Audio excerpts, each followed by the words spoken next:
ஒவ்வொரு ஆளுமைகளாக திரு சங்ககிரி ராஜ்குமார் தொடங்கி ஒவ்வொருத்தரும் ஒரு உண்மைகளை சொல்லிட்டு இருக்கிறாங்க. இதில் மையச்சரடாக எல்லாருடைய பேட்டிகளிலும் ஏதேனும் ஒரு இடத்துல உங்கள் பெயர் வருது.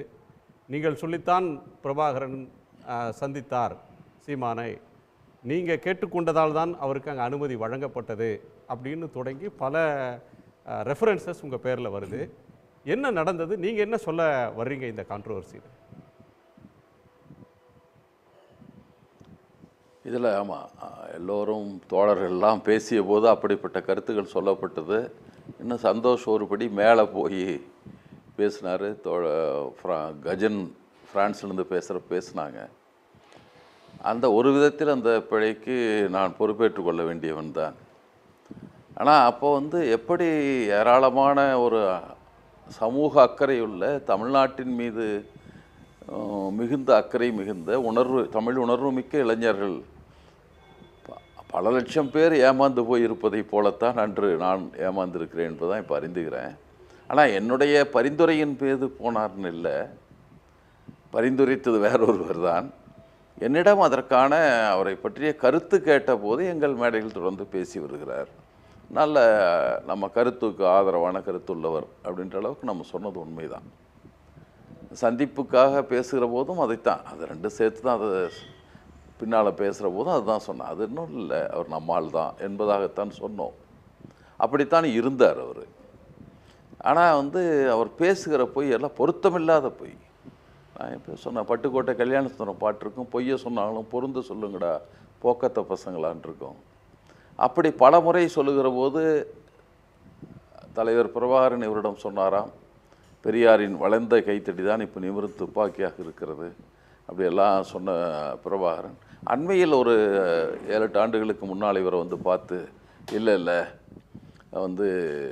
திராவிடம், பெரியார் திராவிடம் தான் நம்மளை கெடுத்தது, திருட்டு பசங்கன்றதை சொல்லிட்டு போயிருக்கார் இவர்கிட்ட. இப்படிப்பட்ட துணிச்சலாக போய் சொல்லுகிற துணிச்சல் மிக்க ஒரு மனிதரை அப்போ நீங்கள் 2011 பெயர் வாங்குகிற போதே குருமூர்த்தியினுடைய பரிந்துரையின் பேரில் சிவந்தி ஆதித்தனை பார்த்து நாம் தமிழர் பெயர் வாங்கியிருக்கார். ஆனால் அப்போதெல்லாம் நம்முடைய தொடர்பில் இருந்தவர் தான். அவர் 2009 தலைவர் பிரபாகரன் இல்லை என்று தெரிந்த பின்னாலும் கூட இந்த கதைகளை சொல்ல ஆரம்பிக்கலை. இன்னும் அதுக்கப்புறம் கொஞ்ச நாள் கழித்து, ஒரு 2-3 ஆண்டுகள் கழித்து முழுமையாக உறுதி செய்து கொண்டு கதைகள்லாம் ஆரம்பிச்சிட்டார். எனவே அதை அப்படித்தான் நாங்கள் பார்க்குறோம். ஏன்னா ஒரு அரசியல் கட்சியை பிரபாகரன் இவரை அடுத்தவராக நியமித்தால் அவருக்கு விருப்பமான கொள்கைகளை மட்டுமில்லை, அவர் விரும்பிய கொள்கைகளை மட்டுமில்லை, விரும்பிய நடத்தைகளை ஒருவன் கொண்டிருக்க வேண்டும். அவர் தன்னுடைய மெய்க்காவல் படைக்கு தலைவராக இருந்த, ஏன்னா 1989 நான் அங்கே போயிருந்தோம், அமைதிப்படி இருந்த காலம்தான். ஆனால் இவர் இறந்து விட்டார் என்ற செய்தி வந்த பின்னால் உடனே சந்திக்கணும், எப்படி யாராவது சந்திக்கணும்னு நினச்சோம். நல்ல வாய்ப்பாக அழைப்பும் வந்தபோது போனோம். அப்போது நாங்கள் சந்தித்து, தலைவர் பிரபாகரனை சந்தித்து ஒரு இடத்துல உட்கார்ந்து பேசினபோது முதல் 3 செய்திகளை எனக்கு நெருக்கமான புலிகள் இயக்க தோழர்கள் மீது எடுத்தப்பட்ட நடவடிக்கைகளெல்லாம் சொன்னார். ஏன் அவர்களுக்கு இப்படிப்பட்ட நடவடிக்கை அவர்கள் மீது எடுக்க வேண்டி வந்தது என்பதுக்கு சொன்னார். அதில் குறிப்பாக அவர் மெய்க்காவல் படைக்கு தலைவராக இருந்த தியாகு என்பவருக்கு பாலியல் ஒழுக்க கேட்டுக்காக அவருக்கு மரண தண்டனை வழங்கப்பட்டதுன்னு தான் சொன்னார் முதல்ல. அப்போது ஒருவருக்கு முதல்ல அறிமுகமான உடனே பேசுகிற சொற்கள் அது வருதுன்னா, இப்போ அவர் எப்படிப்பட்ட ஒழுக்க நெறி உள்ளவர்களாக புலிகள் அறியப்பட்டார்கள். அவரை பற்றி நிறைய பேர் நம்ம இந்திய நாட்டு தளபதிகள், அமைதிப்படைக்கு போனவர்கள் எழுதியிருக்காங்க. ஹர்கரன் சிங் எழுதியிருக்காரு, இன்டர்வன் ஸ்ரீலங்கா, அப்புறம் IPKF இன் ஸ்ரீலங்கா, நிறைய புத்தகம் வந்திருக்கு. எதிலாவது எதிரிகளாக கருதப்பட்டவர்கள், இவர்கள் மீது போர் தொடுத்தவர்கள், இவர்களை கொன்றவர்களை எந்த இடத்துலையாவது புலிகள் இயக்கத்தின் கட்டுப்பாட்டை பற்றி, ஒழுக்க நெறிகளை பற்றி குறை சொல்லியிருக்கிறார்களா என்று பார்த்தால் ஒருவரும் சொல்லவில்லை. ஏன்னா சொல்ல முடியவில்லை. அப்படி இருந்த ஒரு இயக்க தலைவர் இப்படிப்பட்ட ஒருவரை பரிந்துரைத்திருப்பார் அப்படின்னு அந்த ஒரு காரணம் போதும் அது பொய் என்பதை நாம் உறுதி கொள்வதற்கு. மற்றதெல்லாம் இந்த புகைப்படம் போலி, அது போலி, இதெல்லாம் சொல்ல வேண்டிய அவசியமே இல்லை. இப்படிப்பட்ட ஒருவரை செய்திருக்க முடியுமா? அவ்வளவு அறிவு குறைந்தவராகவா தலைவர் பிரபாகரன் இருந்திருப்பார் அப்படின்னு நினைக்கிற மாதிரி தான் நம்முடைய போக்குகள் இருக்கிறது.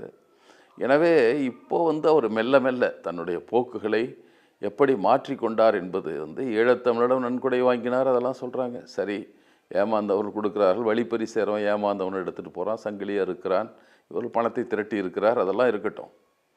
ஆனால் இப்போ வந்து ஒவ்வொன்றாக அந்த ஈழத்தமிழரை பற்றி நீ அக்கறை இல்லை, எனக்கு அரசியல் பேரம் போதும் என்பதை போல ஒரு நடவடிக்கை.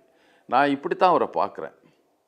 அவர் தொடக்கத்திலிருந்து பாரதிய ஜனதா கட்சியினுடைய அஜெண்டாவுக்கு செயல்பட்டு இருக்கிறார் அப்படின்னு தான் நான் பார்க்குறேன். நான் என்னென்னா, முதல்ல நாங்கள் வந்து விழித்தெழு இளைஞர் இயக்கம் என்ற ஒரு இயக்கம் வந்து மும்பையில் இருக்குது.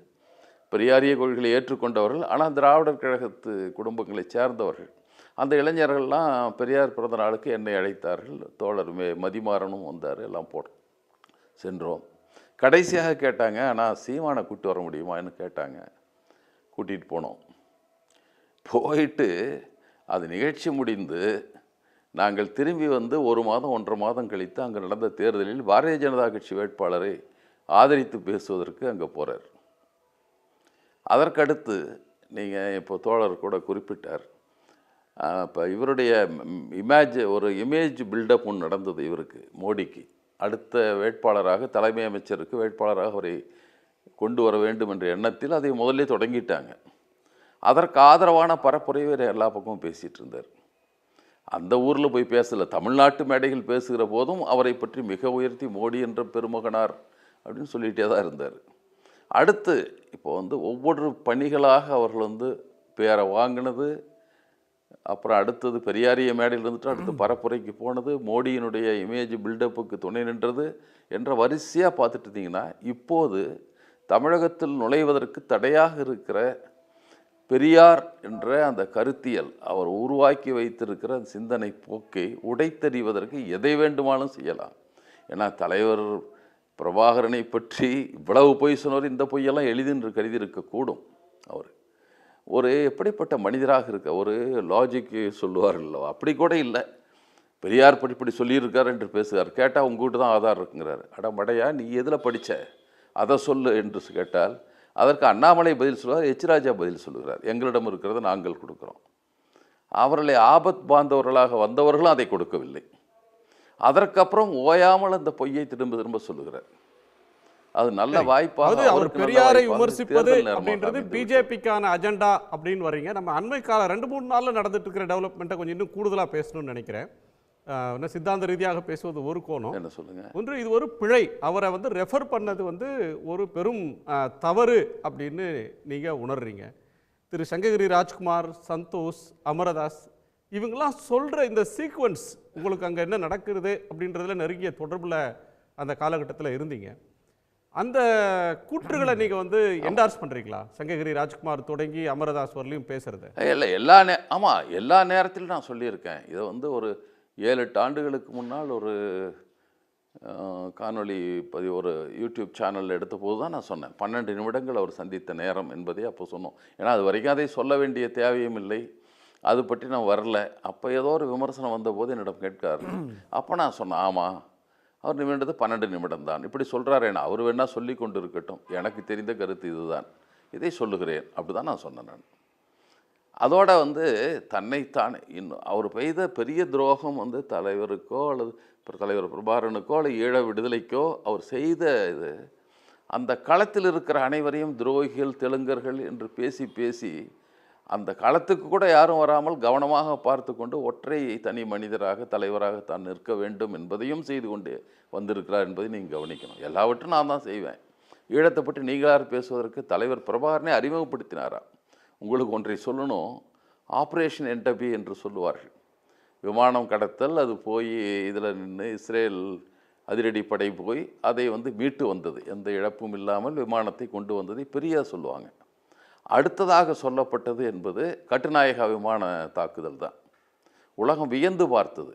ஒரு விடுதலைப்படை விமானத்தை வைத்திருக்கிறது, அது ரேடர் கண்ணுக்கு படாமல் வந்து எந்த உயிர் சேதம் என்பது பொதுமக்களுக்கு உயிர் சேதம் எதுவும் இல்லாமல் அத்தனை விமானங்களும் அழித்துவிட்டு பாதுகாப்பாக திரும்பி போய்விட்டது என்பதை நியூயார்க் டைம்ஸினுடைய தலைப்பு செய்தியாக வந்தது மட்டுமல்ல, எல்லா ஏடுகளிலையும் 8 காலம் செய்தி அதுதான்.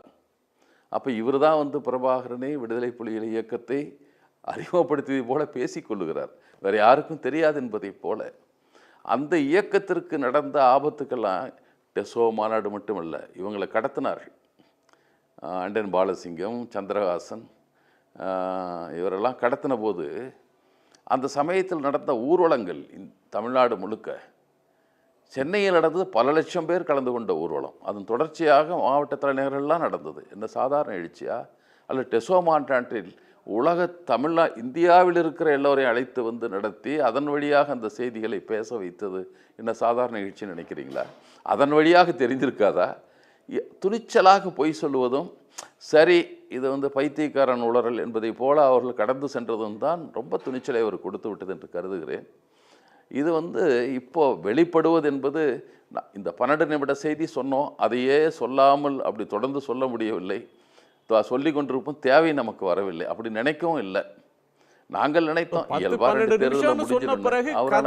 புதுசா கதை சொல்றது நின்று போச்சுன்றீங்களா? 10 நிமிஷம் தான் சந்திச்சாரு அப்படின்னு சொன்ன பிறகு புதுசா கதை எதுவும் வரல, ஏற்கனவே சொன்ன கதைகள் தான்றீங்க. அவ்வளோதான், புது கதைகள் எதுவும் இப்போ சொல்லலை. அந்த நாங்கள் 12 நிமிஷம் சொன்னப்பனாலே சொல்லிட்டு தான் இருந்தேன். தலைவர் புது கதைகளை சொல்லிக்கொண்டே தான் இருந்தார். அதெல்லாம் ஒன்றும் தவிர்க்கவே இல்லை. இந்த குரலை எத்தனை பேர் கேட்க போட்டது? ஏன்னா உங்களுக்கு ஈழத்தமிழர் நிதியில் இவர் ஒரு மட்டும் ஏராளமான யூடியூப் சேனல் நடக்கிறது. அன்றாடம் செய்திகளை எது வேண்டுமானாலும் இப்போதும் நீங்கள் பார்க்கலாம். இந்த செய்தியெல்லாம் பொய்ன்னு ஏன் பொய் சொல்லுகிறார்?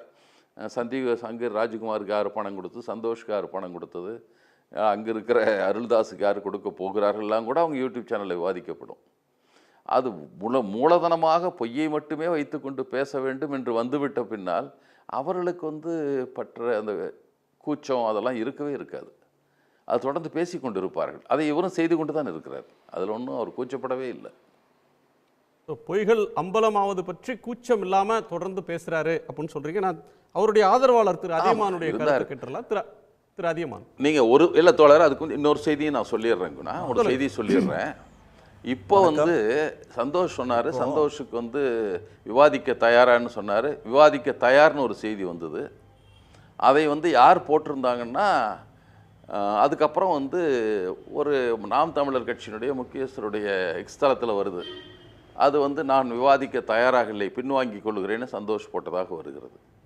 அதை நம்ம யூடின் கார்த்திக் அனுப்புனா அது ஃபேக் நியூஸ்ன்னு போடுறாங்க.